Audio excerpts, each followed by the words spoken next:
สวัสดีครับผมมิชภาสเมติโกนับชื่อเล่นชื่อไบเบิลครับรับบทเป็นเวกัสสวัสดีครับผมบิวจักรพันธ์พุทธาครับรับบทเป็นพีทในเรื่อง Kin Porsche The Series ครับ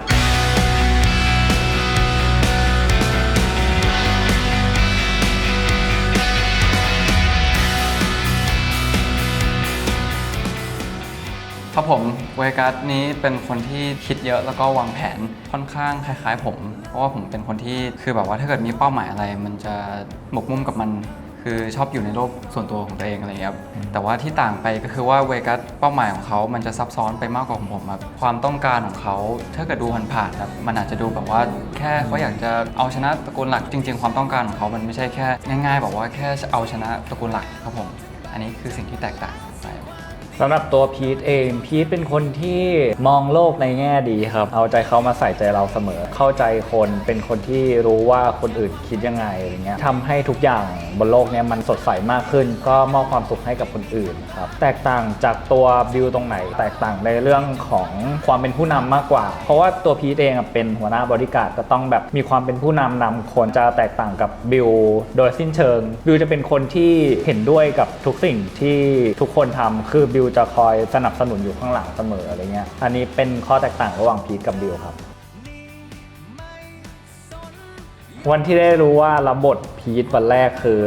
รู้สึกว่ามันค่อนข้างแบบไม่ใช่ตัวเราสักเท่าไหร่มันรู้สึกว่ามันห่างออกไปจากเราเยอะเหมือนกันขัดไปขัดมาอะไรเงี้ยมันก็กลายเป็นว่าเราอะกลายเป็นพีทไปแล้วอะไรเงี้ยแล้วก็กดดันตัวเองอยู่แต่พอมันผ่านไปเรื่อยๆเราสามารถทำตัวละครตัวนี้ให้เป็นมนุษย์มากขึ้นปั้นตัวละครตัวนี้ออกมาให้ได้เป็นพีทจริงๆครับก็รู้สึกดีแล้วก็ภูมิใจครับตอนที่ผมได้บทเวกัสเนี่ยผมรู้สึกว่าเป็นบทที่ท้าทายเป็นอะไรที่ผมอยากที่จะ challenge ตัวเองครับผมพูดมาตลอดว่าเขาเป็นคนที่มี2บุคลิกแต่ไม่ใช่ครับเขาเป็นคนที่มีแค่บุคลิกเดียวแต่ว่าเขาเลือกที่จะโชว์ด้านปลอมให้แบบว่าคนภายนอกเห็นอะไรเงี้ยก็มีตัวละครในเรื่องน้อยมากที่จะรู้จากเวกัสจริงๆก็หนึ่งในนั้นก็คือเป็น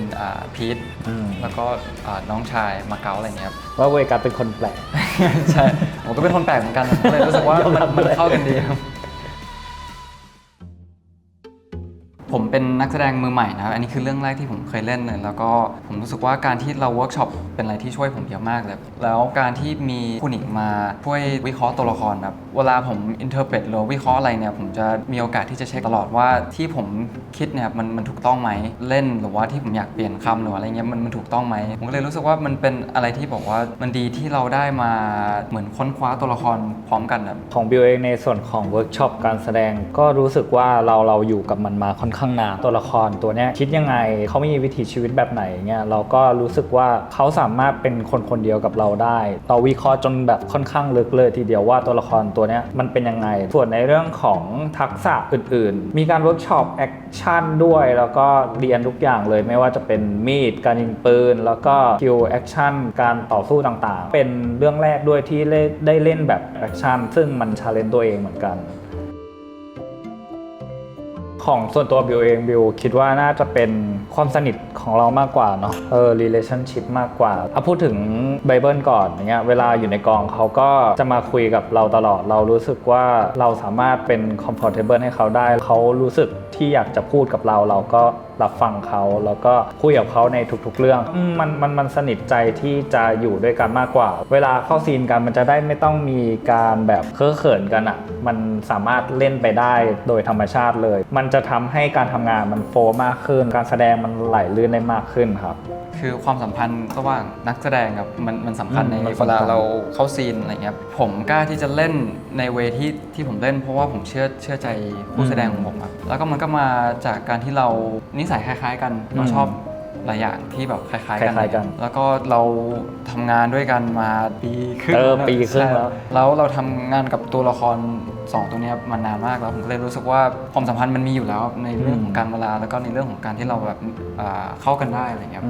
จริงๆผมเครียดเรื่องความสัมพันธ์เวกัสพีทมากกว่าที่แบบจะโชว์ว่าเขาสนิทกันยังไงมากกว่าซีนที่รุนแรงส่วนตัวผมรู้สึกว่าซีนอิโมชันมันเล่นยากกว่าสำหรับตัวบิวเองบิวรู้สึกว่ากดดันทุกฉาก กดดันทุกซีนกับตัวพีทเองถามว่ายากไหมมันก็ค่อนข้างยากในตัวความรู้สึกบิวเองนะซีนอารมณ์ที่ต้องเข้ากับเวกัสอะไรเงี้ยมันรู้สึกว่าเราต้องรู้สึกรักจริงๆมันเป็นซีนอารมณ์ที่ค่อนข้างอธิบายค่อนข้างยากอย่างเงี้ยส่วนในซีนอื่นๆมันค่อนข้างที่จะโอเคเพราะว่าพีทเป็นคนที่แสดงด้านความสดใสให้คนอื่นเห็นเสมออยู่แล้วอะไรเงี้ยมันก็รู้สึกว่ามันก็ไม่ได้ยากอะไรเท่าซีนอารมณ์เงี้ยครับสำหรับตัวบิวเองบอกกับเวกัสว่าขอบคุณที่ได้รู้จักตัวเขาอะไรเงี้ยเพราะว่าถึงเวกัสจะไม่ใช่ตัวละครจริงแต่ว่าเขาคือครีเอชันที่นักเขียนเขาเขียนขึ้นมาแล้วผมรู้สึกว่าผมได้เอาอันนั้นมาต่อยอดแล้วมันทำให้ผมเรียนรู้หลายอย่างมากเลยได้เก็บประสบการณ์เยอะถึงแม้ว่ามันจะเป็นเรื่องแรกของผมครับก็อยากขอบคุณเวกัสครับสำหรับตัวบิวเองก็อยากจะขอบคุณที่ทำให้รู้จักตัวเองมากขึ้นรู้จักที่จะรักตัวเองมากขึ้นคิดว่าอะไรไม่ดีก็ปล่อยผ่านมันไปช่างแม่งไว้ก่อนก็แค่ยิ้มให้กับมันอะไรเงี้ยเรารู้สึกว่าตัวพีทเองเป็นคนที่ปล่อยอะไรไปได้ง่ายๆอ่ะการมีพีทเป็นเพื่อนสนิทหรือว่าเป็นคนที่รักเนี่ยมันค่อนข้างที่จะสบายใจแล้วก็อยากขอบคุณจริงๆที่ทำให้ตัวบิวเองอ่ะเป็นพีทได้เรื่องของอิโมชันของเวกัสเขาเป็นคนที่ไม่ stable แล้วผมรู้สึกว่าการที่เขาต้องแบบสลับอารมณ์เร็วๆบ่อยๆอะไรเงี้ยปกตินักแสดงเขาจะพยายามเข้าไปในตัวละครผมทำไม่ได้ผมก็เลยต้องเทคจากชีวิตจริงแล้วการที่ผมเทคเรื่องจากชีวิตจริงเพื่อมาเล่นซีนนั้นนะคือเหมือนผมเอาเรื่องจากชีวิตจริงครับแต่ว่าเวลาผมเอามันออกมา